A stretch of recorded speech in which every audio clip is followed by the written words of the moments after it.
I'm thinking about faith again, particularly religious faith, but not exclusively, because I think faith does operate in other areas and has overlaps with other concepts actually. So what I'm trying to do right for myself right now is think about how faith operates in relation to belief and disbelief and behaviour, actually, action. Because if I'm probably misinterpreting here, but for my purposes at least, I'm assuming that belief, which I think we need to understand before we can get to faith, that belief is acting as if a proposition is true. Acting as if a proposition is true. I'm not sure if just attesting to the truth of a proposition is enough. Actually, yeah, given that even just making some kind of statement that a proposition is true is a kind of action, I think you can't get away from the idea that all belief constitutes an action of some kind. It can't just be, at least for my purposes, it can't just be some kind of mental act, can't be just kind of some kind of mental state. There has to be some kind of action associated with it, with belief. So acting as if a proposition is true. That's okay. That's a starting point. Faith, in that sense, is acting as if a proposition is true in the lack of any evidence that it's true. Faith is believing without evidence. Putting action into the equation means that faith is acting as if a proposition is true without sufficient evidence to support that proposition. Now, how does that relate to the other things I'm thinking about? I suppose where I'm thinking about this is in relation to correlation, particularly this correlation of that you find in theatre and film, which is this idea of the willful suspension of disbelief. The willful suspension of disbelief, which I think has a relationship to faith. I think it was Coleridge actually who came up with that phrase, and he was talking about literature, about how when you read novels, it's not that you believe what you read, it's just that you suspend your critical faculties for a while in order to move through that material. If you turned over every page just demanding evidence for the existence of Jane Eyre or for the existence of Harry Potter, you'd take all the fun out of it. It wouldn't be much point. So you suspend disbelief in the existence of these characters in order to access the information or the experience that the whole novel provides for you.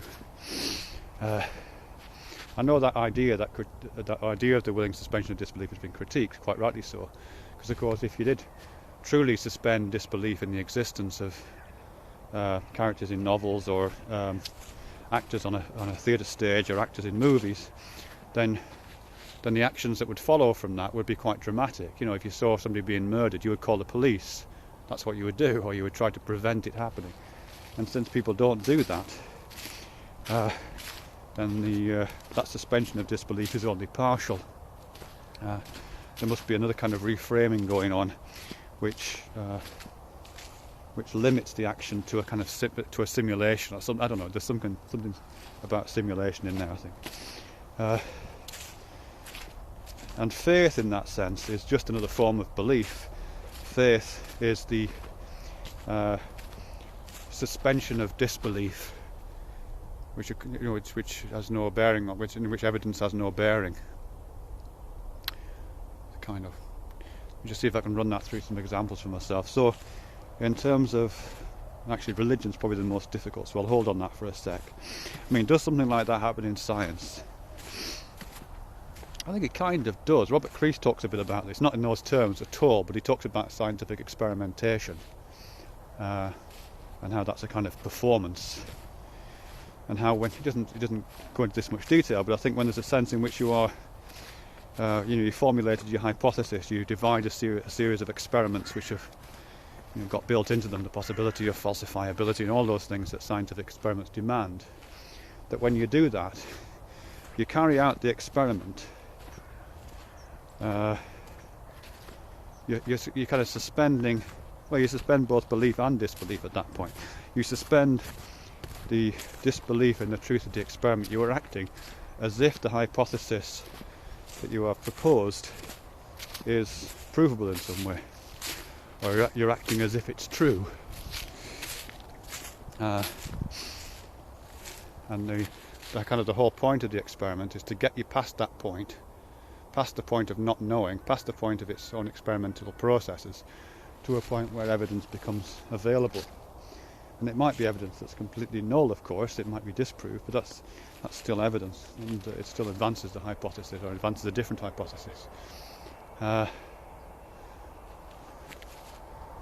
think that kind of makes sense. Not sure. So what about religion?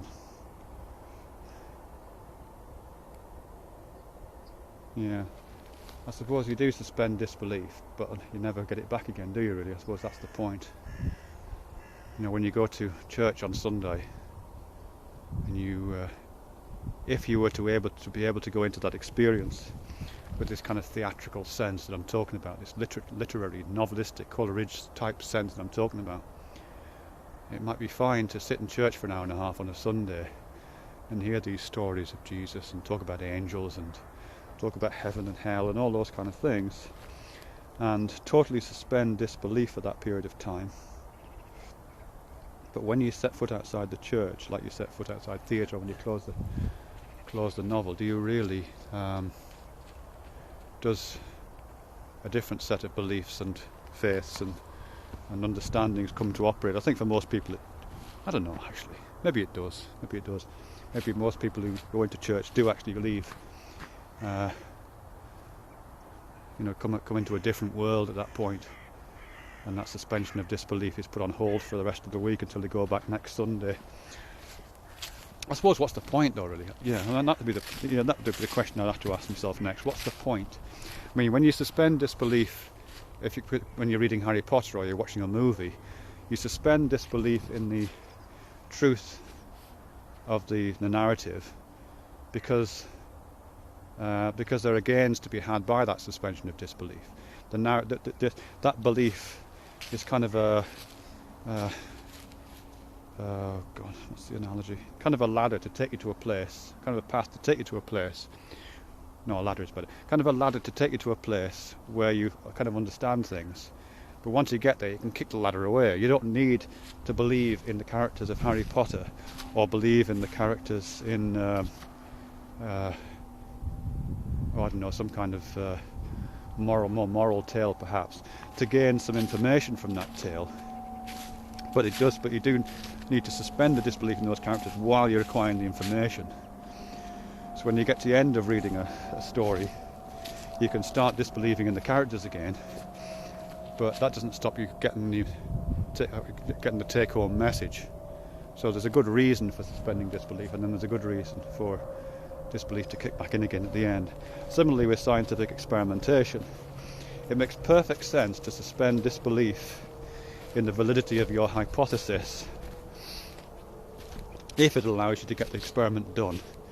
If you're constantly disbelieving the experiment whilst you were doing it, you wouldn't do it. You do it with a small act of faith, and I'm using the word advisedly there because I think it could be so easily misread.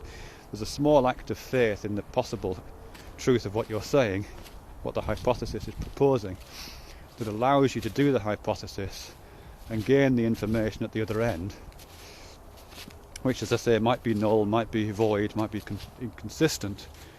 And once you've got there, you can chuck away the faith.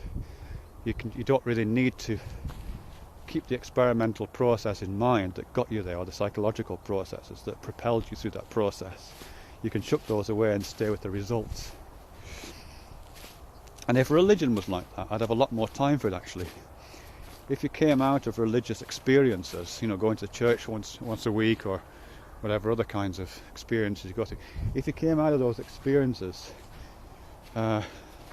transformed in some way, perhaps ideally transformed in a way which was the best, really, that'd be nice, and gain some kind of individual or communal or social or cosmic, whatever it may be, satisfactions from that. To the extent where you could chuck away the ladder of belief that got you there, I think that would be fine. Unfortunately, you don't.